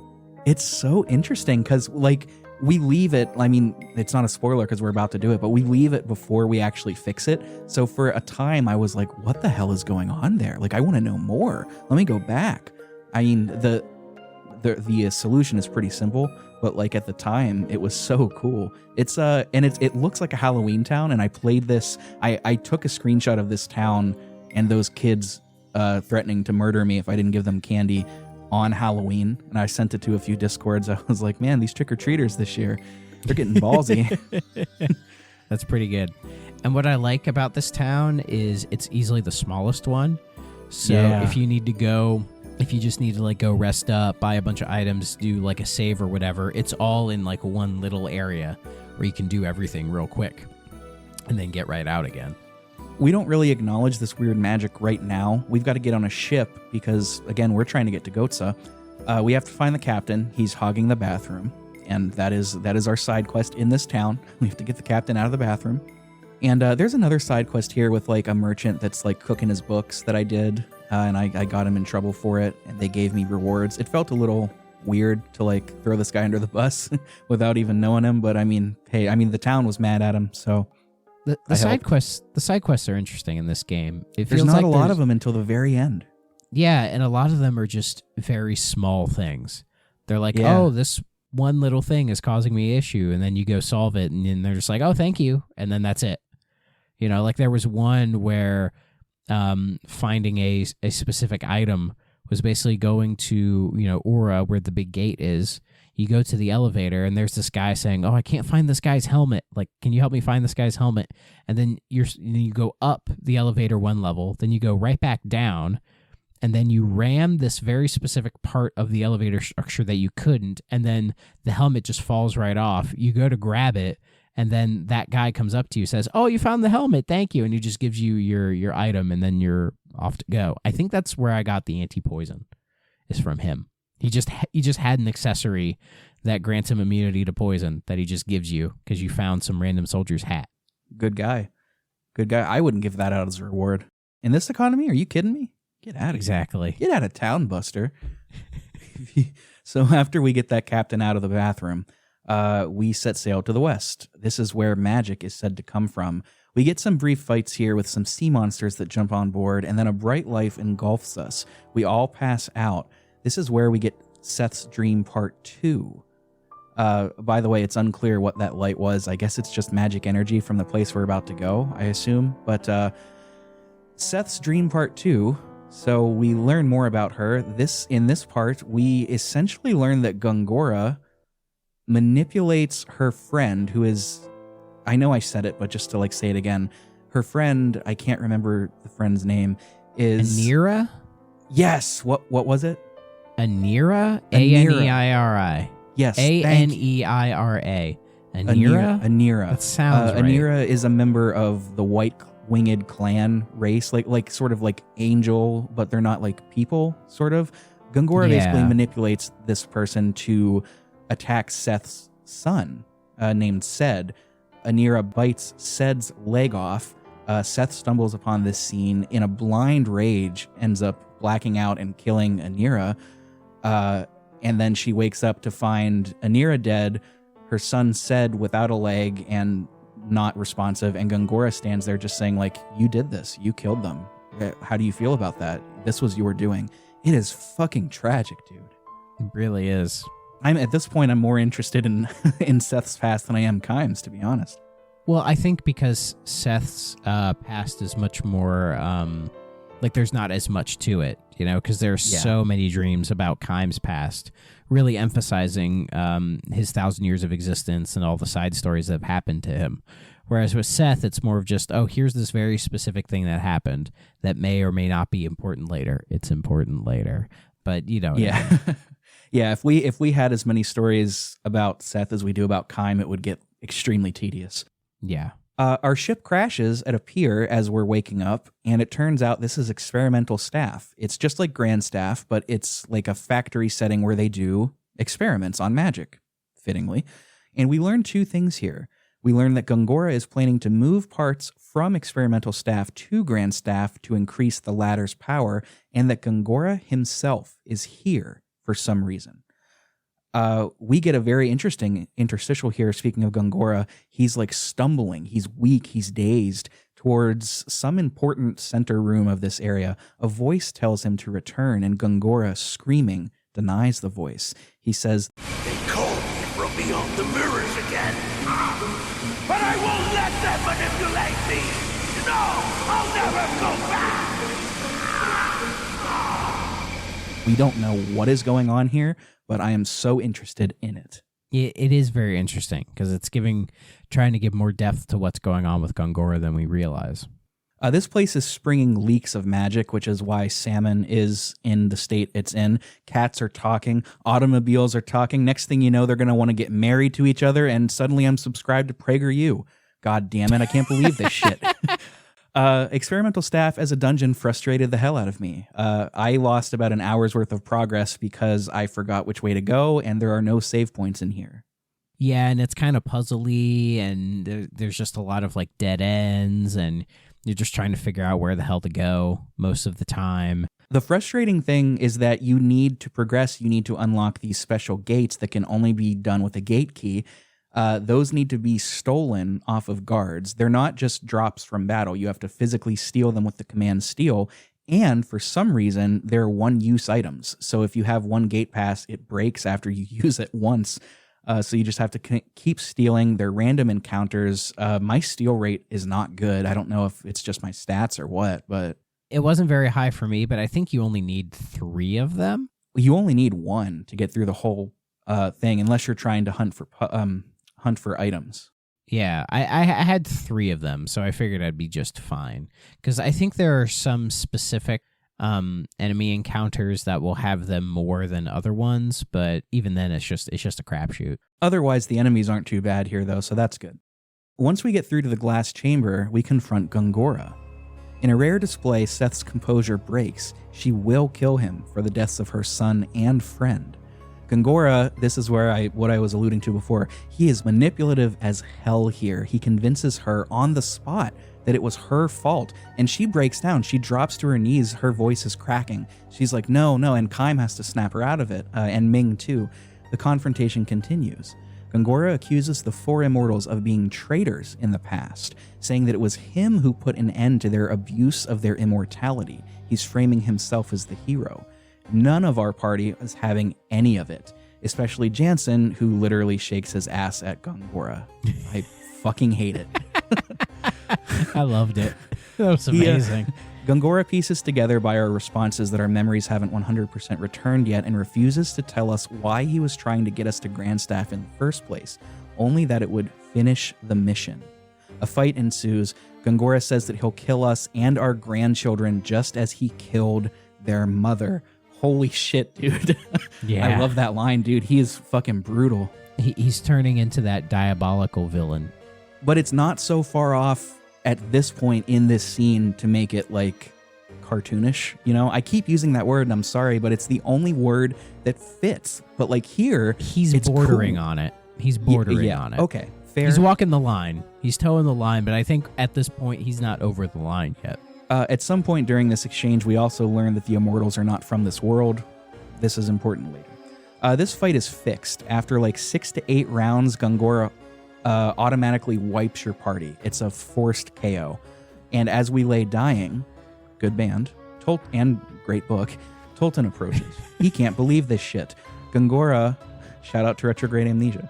Gongora, stumbling over his words to cover this up, he tells us, well, they were assassins. Yeah, that's it. Sent to kill you, the king. This barely holds any water because Tolton notices Ming, the queen of Numara, and 2 literal children, and he's like, what the fuck is this? Gongora brushes it off. He says Numara is planning to attack Ura, and the children were probably just a subterfuge of some sort. He did what he had to do. He's such a gaslighter, man. He's so good at it too. I love that in a villain. I love a manipulative villain. He's got Riz. he's the Rizzler, would you say? He's the Rizzler. He convinces Tolton to come with him. That's like the one slang term I know, dude. I still don't know what phantom tax means. I don't fucking know. Rizzle me this, Tolton.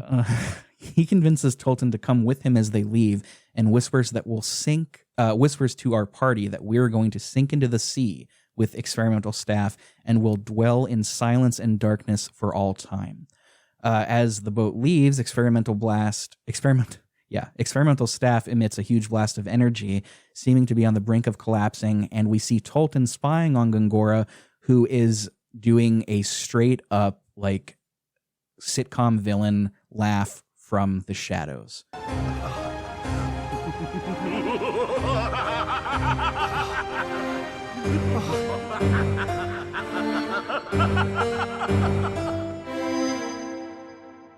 Yeah. Like, really? Cook and Mac wake up first here. It's implied that this is due to Lyram's help from beyond. The same light from her is able to revive the others as well. That feels so, like, cheesy to me, you know? It really does. We can see Lyram briefly as the kids wake up. Like, she's almost framed as a deity. I don't think anything will come of this. I think it's just a style choice. But, like, it's like you said, because they talk about it afterwards. They're like, it was Mom's helping us from the grave. And, like, I appreciate that they're not letting these kids just brush off the death of their mother because they think about this for a long time. But like you said, dude, this is cheesy. Yeah, like, whenever you, like, kill somebody in like an RPG and then you have to revive them in like a story context, it's almost always like really dumb and silly. Yeah. That kind of happens in Dragon Quest V, but I think Dragon Quest V, it does something slightly different with it. You haven't played it, so I won't say what happens, but they do something interesting with that sort of trope, I think. But that's for another time. 5 is the one that I'm very interested in playing. I've heard that one rivals Final Fantasy VI in terms of like its story. It's fantastic. So the whole party wakes up now. We're all good, but there's no time to wait because experimental staff is sinking. We've got a 12-minute timer, and if you're the type that gets nervous about timers, don't. This timer is so generous. I got out in 4 minutes flat. Yeah, same. I just barreled out of there. I'm like, I'm not wasting any time. I've played too much Metroid to not trust timers. So I just kind of barreled. You can item hunt if you want, but like, honestly, I don't think it's worth the hassle. Just get out of there. It's not. So you get out of there, you get onto the ship, and you make it to shore, but the ship sinks. Aw, darn. As luck would have it, though. Well, yeah, of course. It can't be easy. Well, I mean, it's about to be. As luck would have it, the explosion from Grand Staff and the magic curse stuff. Wait a minute. Oh, man, I wrote this like a complete moron. The explosion from Grand Staff caused the magic to melt the ice in our path. So our path to Gotza is now clear. Lucky us. Our party takes a little break to reconvene. Jansen, rightfully so, to be quite honest, wants answers. He's like, what was that about? Are you guys traitors? And obviously everybody says no. Sarah didn't write anything about why we came here in the diary she is keeping, or was keeping, excuse me, but she did write about where they came from. She says it was a pure, untarnished world. Quote, 2 different worlds on a shared axis converged, which caused disturbances in our home world. Our minds came to this world where we acquired bodies and began what we call living, end quote. Our gang are aliens. Holy shit. I think that's what they're implying. I don't think they genuinely are aliens, but I could see that connection. I mean, just based on the words that Sarah says, are we acquired bodies and began what we call living? Like, that's hinting at some ET stuff, you know? Potentially, or it's like they could just be gods that don't necessarily have physical bodies. Now, hold on. Gods in JRPGs, Come on. I know, crazy, right? That idea is so far-fetched. Thinking back to the opening of Xenogears, where we shall become as gods or ye shall become as gods is like a huge fucking theme in that game. God, I love Xenogears. We cross through the ice dungeon here. I think it's called Ice Cavern. It's very unremarkable. There is a big dino boss at the end that does some kind of cool things. I think it's called Dinozara? Something like that. It does some cool stuff where it will switch up the formation of your party. Is that this boss? Yes. So it'll switch up the formation. It'll bring everybody to the same front. So GC doesn't matter. Guard condition doesn't matter. And then it'll lock you there, and you have to use restorative items to undo that lock. It was a bit tough. I didn't die, but I thought at one point, I was like, oh, I'm going to have to do this over. But no, I managed to overcome it. I like when the boss is here, like you said earlier, Thrak. I like when they make it so you have to think, and so you can't just mash attack to get through it. That's the sign of a good JRPG. Yeah, like the few boss encounters that they have, they definitely put some thought into them, which I really like. And yeah, the Ice Cavern is just kind of whatever. It feels like it's kind of filling that quota where it feels like every JRPG has to have an ice dungeon, you know? Did you meet the penguin? I did. I did meet the penguin. What's up with him? I met him and he like slid away. He's just Danny DeVito. Yeah, he's sitting out there. He's yelling about eggs and toe knives and stuff like that. He bites your nose. Is there anything to do with that penguin? Like after it ran away the first time, I never saw it again. I mean, I tried to find him again, but I never could. Because I think it's when you find him, it's that bit where if you're not paying attention, the ice wind just kind of comically blows you off the ledge and you just like fall and you have to try to like figure your way around. And it's kind of silly, but you know, it does what it does. I laughed so hard the first time I got blown away. Because me too. It's so comical. Absolutely. It's like getting shot out of a cannon. It's a chuckle fest over here. That's what they were going for with Lost Odyssey. This is a comedy. Exactly. And I will say with the dinosaur boss, it's I remember when I got to it, I think it was like the one guide I was just kind of referring to, because whenever there's bosses, I just kind of look at what they say. And this one was like, oh, this boss may be really tough, but you might just squeak out of it if you're like this level or whatever. And I was a bit underleveled and I beat him the first time. I like being underleveled in JRPGs. It makes it a little more fun. Yeah, but I didn't struggle with the boss. I never bothered like moving people in and out of formation. I was just like, I'm going to be a line. I'll just deal with it. Oh, I straight up did. I like fixed that formation shit right quick. I didn't bother, but he wasn't that bad, so can't complain. Well, whether you can complain or not, we arrive at magical industrial city of Gotza next. When we arrive, we see an impossibly large castle hanging crooked off of the side of a mountain in which a train tunnel is nestled. This city is sprawling and looks to be very affluent, or at least somewhat. Almost immediately, we get whiffs of classism and class warfare with different people criticizing and othering the, quote, low town and the, quote, mid-town, as well as their residents. Once the magical industrial revolution happened, many working people lost their jobs. They took their jobs. An announcement from the king plays. He says to not be afraid. Their military is extremely powerful and they're ready for attacks from Numara and Ura. I liked this a lot. I really like when class warfare is brought up in and classism in JRPGs. I know it's pretty common, but I always find it interesting. But they don't really do too much with it here. I mean, they don't do that much with Gotza anyways, you know? Like, it's a really cool location, but you're not really there for a huge amount of time. Like, you're more kind of hip-hopping between Ura and Numara more often, which is a shame, because I like how Gotza is. Yeah, like you're hip-hopping through. You come in, you say, my name is Kaim, and I'm here to say I'm traversing through Gotza in a major way. Oh, thank you. That validates me so much. Thank you. That was the stupidest fucking thing you could have said. Have you listened to this podcast before, man? Yes, I have. What's also super interesting here is the town people are not only talking freely about immortals, but they're calling them curses and instruments of war. And not just all immortals, but Kaim specifically. He's like whispered in hushed tones about being the one that caused the Woe Highlands disaster. So they think it's Kaim, not Gongora. This is pretty cool. In a way, I get it, because Kime isn't immortal, and like, what's his main job? He's essentially just like a mercenary. So I wouldn't be surprised that there are certain parts of this world who think he's just an immortal, like, killing machine. You know, that they're like, he might as well have a hockey mask on or something. You know, like it's. I understand it. You know, why they would view Kime in this sort of evil way. Oh, totally. We try to go up to Hightown where the king is located, but we get turned away due to not having civilian ID. So that gives us an opportunity to explore the city.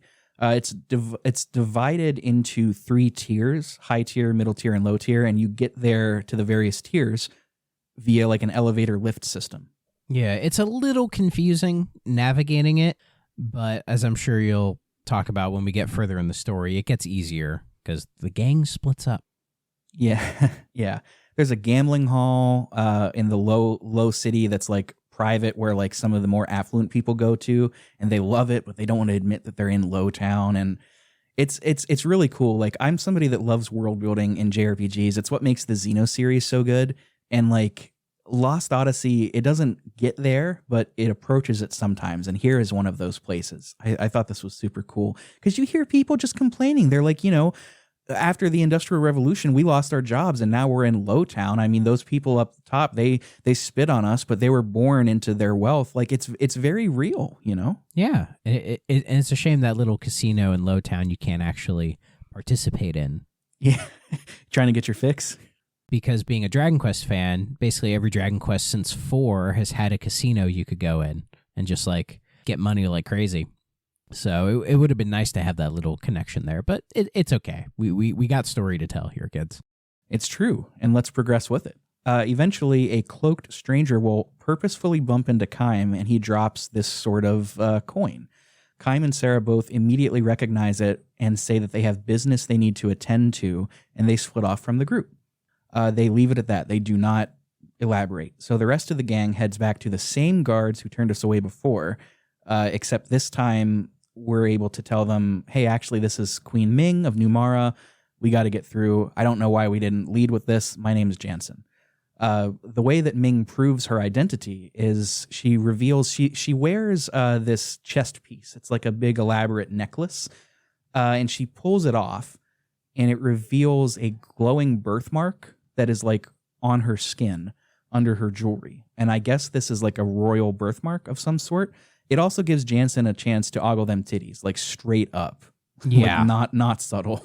Not subtle at all, no. But the guards are like, oh, okay, like, this is unconventional of you to approach this way, but like, it's clearly you, so go on up. We try to approach the king, and he puts up these magic barriers. He's like, I know that you showed your royal birthmark, but, in this day and age, it'd be so easy to just replicate that. So, like, you're a sorceress. You can dispel these barriers to approach me. And we do. But when we get up there, it's this sniveling scaredy cat of an old man that is an imposter. The king, at least at this point in time, is an imposter. He was paid to be there by the real king. That's very sus. It is.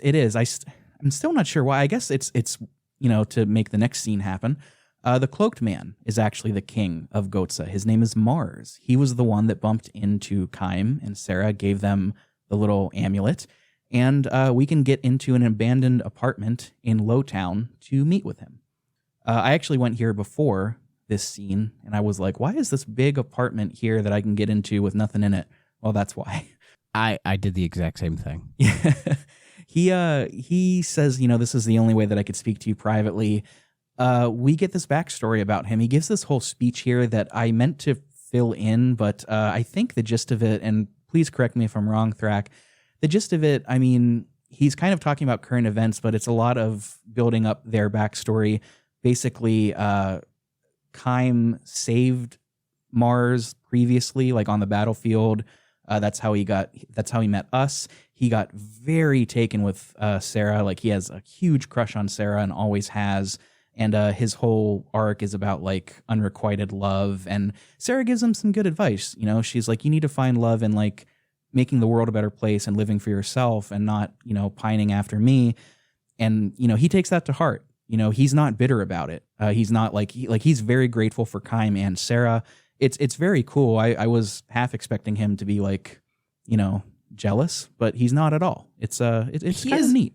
He is a little bit, but I think he recognizes that what is currently going on is greater than whatever like petty squabbles that he has with these two, and realizes that having them as allies in this fight is more important than that. So he's able to put that aside. Yeah, he's a calm thinker. And he's going to meet, speaking of that, he's going to meet with King Tolton alone to avoid influence from their respective countries and parties. He asks Kym and Sarah to join, as he and Tolton will, quote, struggle with the divide between truth, reality, and fact. I thought that was very interesting. They don't do facts and logic in this town. Not at all. They do feelings. Ben Shapiro would be pissed. He wants their advice, Kym and Sarah's, that is, and should the two not come to a truce, Tolton and Mars, that is, he wants them to not interfere in the war that's to come. Kym asks Mars to tell Tolton about Gongora as well, because we explain all of that to him here too. Doesn't Ming get involved in this as well? She does, yes. Ming gets involved too. Here we take control of Cook and Mac. They ran off earlier because they saw this like big train of some sort. Yeah, they're British kids. They love trains. Some old lady tells them about like really irresponsibly, if you know what's going on, but obviously the old lady didn't know. She tells them about this aura that can let the living communicate with the dead. And, you know, she thought she saw it up ahead. And, you know, that gets Mac and Cook going because they still want to, you know, talk to their mom. They're still not over this. Mac is a little shit here, and he talks Cook into getting on a train to hijack it. And yes. They do. Yes, they do. Straight up do. How do you feel about that? Like, that was such a weird thing to happen in the middle of the game, you know? Yeah, I guess to get the events towards the end of this episode moving, but like it did kind of come out of nowhere. It feels like it's trying to give Mac and Cook something to do once they've taken care of all of the family issues from earlier. Because after that, they're just kind of hangers-on for a little bit. They don't really do that much. Maybe they figured having them interested in trains would be like a way to remind the audience that they're just children. I don't know. Yeah, it appealed to all the British people. British people love trains, man. I don't know what it is. They do. Fucking, yeah, I got nothing, man. I'm not going to try to make a joke on this. I mean, I love trains as well, but more of, I think they would be really good for public transportation in our crumbling American infrastructure. But that's as far as I'll go. Oh, you're one of those mid-towners, I see. You just caught be grateful. Me. Shit. Meanwhile, the rest of the gang meets back up at the station. We learn what Cook and Mac are up to. So Kym and Sarah are going to go look for them, while Ming, Jansen, and Seth do the meeting with Mars and Tolton. Ming lays out at this meeting the truth about Gongora being an immortal, about his plans with Grand Staff, how he was behind the Woe Highlands massacre, everything. Tolton can't believe it. He is beside himself. He's speechless, but he's wearing a spy eye. Gongora put one in him. And apparently Tolton knows it because Gongora is watching and is able to communicate with Tolton. He tells him to, you know, just cooperate, say that you're going to hand over the blueprints to Grand Staff, cooperate fully. Ming wants Grand Staff destroyed. She says, we've got to stop Gongora. Mars and Tolton are not okay with this. They're saying, you know, Grand Staff will be a boon to our economies. It's a bad idea to destroy it. Not good. Yeah, because isn't the King of Gotsa, he wants to build his own Grand Staff. Yeah, that's what happens like right after this. We get a little interstitial of Kym and Sarah on a train looking for Mac and Cook. You know, we do some fights there because we're still thought to be Urin spies. It's nothing special. But yes, that is when the meeting continues with exactly what you were saying. Yeah, but I think what kind of gets mixed up is that, like, Ming gets involved in this because I think, like, Gotsa goes up to her and says, like, you know, well, you're the representative of Numara, so we need, like, the three main, like, sort of figureheads of the three major kingdoms getting together to talk about this, because obviously they recognize that there are outside parties trying to influence them into engaging in this war, where I think Gotsa realizes that, like, this whole Sterling war is kind of bullshit, and, you know, like, there's no real reason for this. Like Gotsa is able to understand, Mars is able to understand that there are forces going on to influence this that are kind of beyond the three main leaders, and he's trying to separate that to try to come to a truce.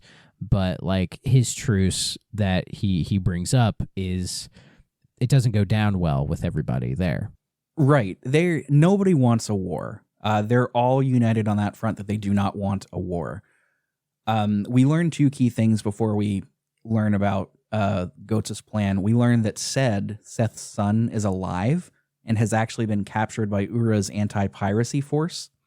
And we learned that Ura and Goetze have decided to truce. They're going to prevent the war. This is what they wanted. And they're going to do it by building a second Grand Staff in Goetze. The only way to stop a bad guy with a Grand Staff is a good guy with a Grand Staff. That's exactly what's going on here. That's like he's thinking that, if there's a second Grand Staff, it'll keep the other Grand Staff in check. Exactly. It's this theme of war being like, well, we'll have peace if there's mutually assured destruction. And it's like, it's like the arms race, like if both sides have so many like armaments, it's like, the other side is just as well equipped as you. So it's like, there's no point. They'll just blow me up if I do anything. So fuck it. And it's ridiculous as a bystander. Like it plays into the theme of this game. And I think this is more of an Eastern perspective than one that we'd see in the West, because we're all about that. We're all about, we'll have peace because everybody around here has fucking nukes and everybody around here has a lot of armies. And I mean, we're seeing it literally happen. I don't want to get into it. We're seeing it happen in real time.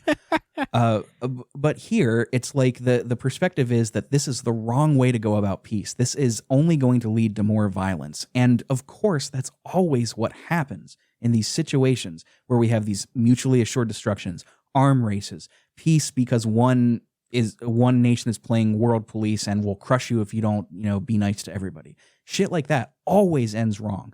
And that is what one of the themes of this game is saying. And, going back to the first episode, the translator, the localizer from Harvard or Stanford, I don't remember. I couldn't get into either of them. One of the reasons that he took on this work of translating the short stories, of localizing the short stories, is because of how anti-war this whole game was.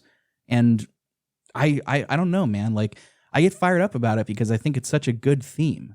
And also in 2007, there were specific world events going on that I think had an influence on this game and its sort of perception of, the world peace and everything. Yeah, driving from current events, but probably also past historical events as well. Like, I almost get a Cold War vibe from the whole wanting to build another Grand Staff to compete with that Grand Staff. As I mentioned, the arms race, which was obviously something that happened during the Cold War.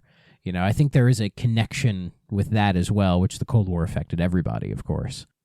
But yeah, it definitely is finding ways of saying things that are topical, but in, fantasy video game senses. So it doesn't immediately come off as like, it's trying to be preachy or whatever, because that's what people complain about whenever a piece of media these days says anything remotely political. It's like, you're shoving it down my throat. Rah!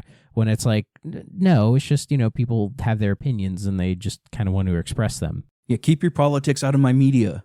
It's like how Spider-Man 2 has a pride flag, so it's woke. And it's like, well, what the fuck are you talking about, man? Like, when people say that, I always have to say, what do you think the word woke means? I think it's a substitute for some other things, but, that's another podcast. It absolutely is. Why can't you just be apolitical like Star Trek or X-Men? All of these explicitly political stories. Oh, yes, it's frustrating. yes. The utopian version of communism, which is Star Trek. Not to get too off topic, but there's a great episode of Star Trek: The Next Generation where they come across some people from our time who were cryogenically frozen, and they melt them. And the whole episode is about these three people trying to understand what's going on. Like, one of them's a business guy who's like, I want to check on my stocks and bonds. And they're like, the hell is stocks and bonds? Like, what's that? It's a really good episode. Y'all should check it out.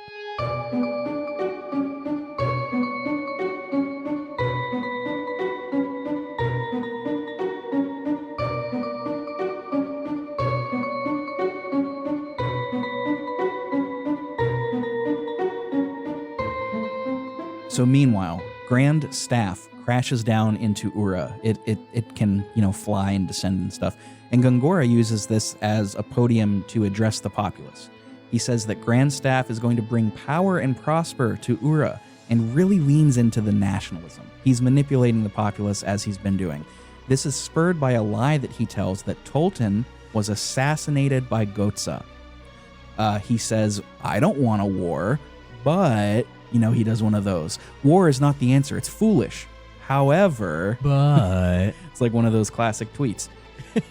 I'm not racist, but This is a weird scene. Gongora goes back into Grand Staff, and there are 7 clearly evil entities that are sorcerers here.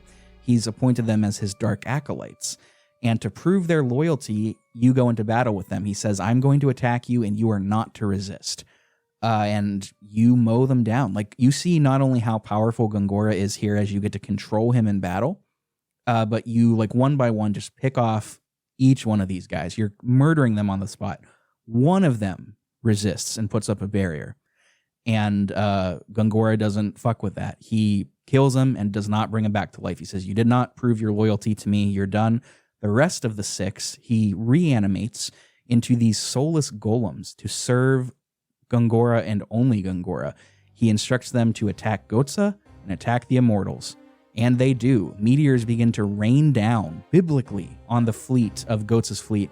Ice begins to freeze all of Gotza, including civilians, including the train that Chaim and Seth are on, and Chaim and Sarah, and presumably, and this is the case, Cook and Mac too. Yeah, it's a fantastic job of showing how powerful and how evil the villain is. Because they do it earlier when you have to, do the fake battle with him, which I'm not sure how I feel about, predetermined battles in RPGs anyways. But this one, the one with him, I think it made some sense with, showing how powerful he is, because you're trying to use your most powerful attacks, and he's like, ha-ha, that does nothing to me, you stupid asshole.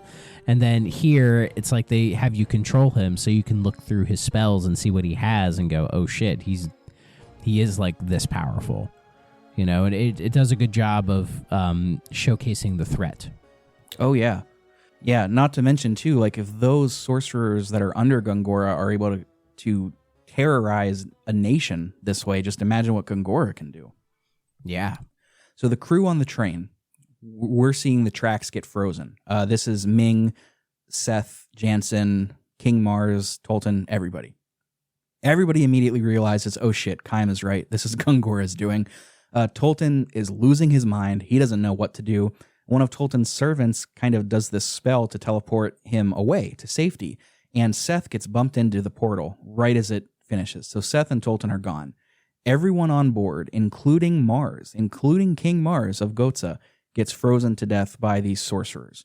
Ming and Jansen, however, use a magic barrier.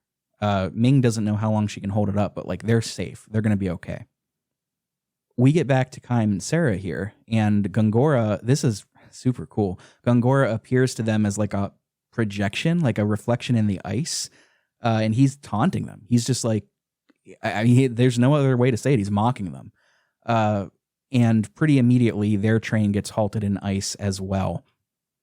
Chaim and Sarah make it up top because if they keep going, they're going to get frozen to death. And they jump onto another passing train as theirs gets destroyed. They're still Aurora bound. I think they were going in the opposite direction, so I don't know how that works. But whatever. I'm not thinking about it too hard, I will say with the train, when it's being frozen as you're running, if you get caught in that ice and freeze, it's game over. Oh, really? Yeah, you have to reload your save file. Oh, shit. Yeah, that happened to me once, because when you're going through the train, you have to push those blocks or whatever. And I don't know if you've had this issue, but for me, it's whenever there are specific actions, it's oh, you have to do this thing or whatever. The game is very specific on where you have to stand to press the A button, yes, and when you can press the A button, and that is a very bad time to be picky about it. And it did kill me once, which I am still upset about. This new train that we're on, it's freezing over too, but luckily when we find Cook and Mac on this one, they're using the same force field that Jansen used, so they're safe. But unluckily, there is a boss fight here with an ice demon. I didn't write anything. I didn't have anything to say about this. There's not much to say. Yeah. We save the poor kids. They're crying. They're really upset. Kime doesn't scold them too much, which is a nice bit of character growth, as small as it is. Out of nowhere, the whole group here, Cook, Mac, Sarah, and Kime, are wrapped in some kind of magic lightning. I mean, it's probably Gongora's doing. The kids are screaming that it hurts. Sarah begins to get scared over losing her memory and body. Even Kime starts to wonder if they'll actually make it. I think he says that out loud, and Cook says, like, aren't you immortal? And he's like, I'm starting to wonder. They're not in a good spot here. Sarah, much to the kids' dismay, uses her magic to cut the train in two, the car in two, and the portion with Cook and Mac on it falls back. The portion with Sarah and Kime on it continues toward that source of magic. As they're falling back, Sarah says, we love you so very much. And the kids are just screaming as this is falling behind. The voice acting here is terrific. I won't let our grandchildren die! Sarah, what are you doing? No! Stay back! No! We're coming with you! No! Stay where you are! Kime! What are you doing? Kime!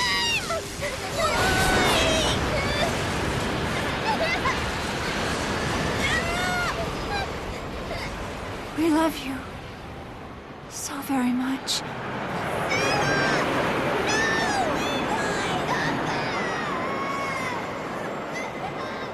Yeah, it's really well done here. And this is where we're going to stop the episode. We'll pick up next time with Tolton and Seth, where they ended up falling out of that portal. And the next episode, we're going to finish the game. That's right. It's going to go all the way to the end. How are you liking this so far? I know you're not fully done, but you're about done. Has any of your opinions changed? Have any of your opinions changed since we started this? No, not really. I'm still really liking it. The end of the game does get a bit more combat heavy, but I feel like the end of the RPG should be a little bit more combat heavy because that's where things start getting really serious. But we'll get more into that when we approach the end. So I will reserve most opinions for now. Yeah, and I'll be interested to touch base next time too, as to what we both feel the biggest strength and weakness of this game is. I have a good feeling about what I think those two might be for me, but there's still so much more to go. I think if I'm following the Let's Play that I'm kind of checking in on to refresh my memory, I think I've got 8 hours left, maybe 10 hours. Not a whole lot, not a ton. Yeah, actually maybe closer to 10, definitely not 8. But yeah, it's going great. I'm really having a good time with this. Yeah, I'm having a great time with it as well. All right, folks, that's all for today. Next time we will pick up here with Seth and Tolton, and we'll get to the end. Once again, Thracky baby, thank you for joining me. I really appreciate it. I don't think I could have picked a better guest for this episode, to be quite honest. Well, thank you. I'm having a great time finally being a part of the Pixel Project canon. So it's great, and we picked a good game for it. As we mentioned before, please check out the 3DO podcast, the 3DO experience, and its companion podcast, the Gaming and Collecting podcast. Yes, hopefully by the time these episodes are out, the 3DO podcast or the 3DO experiences hiatus will be over, and we will be back in full force. So, yes, but if you're not a current listener, you've got a nice backlog to check out to hear all of the good news about PO. And I don't know why that one sticks in my brain so much. Hear me gush over John Madden football. Gaming and Collecting, also a great show too. Thrack's not a full-time member on that one, but I'm pretty sure you've been on there before, right? Yes, I have. We talked about the Sonic series. Oh, of course. How can I forget? In 2 3-hour episodes, because there's a lot to talk about.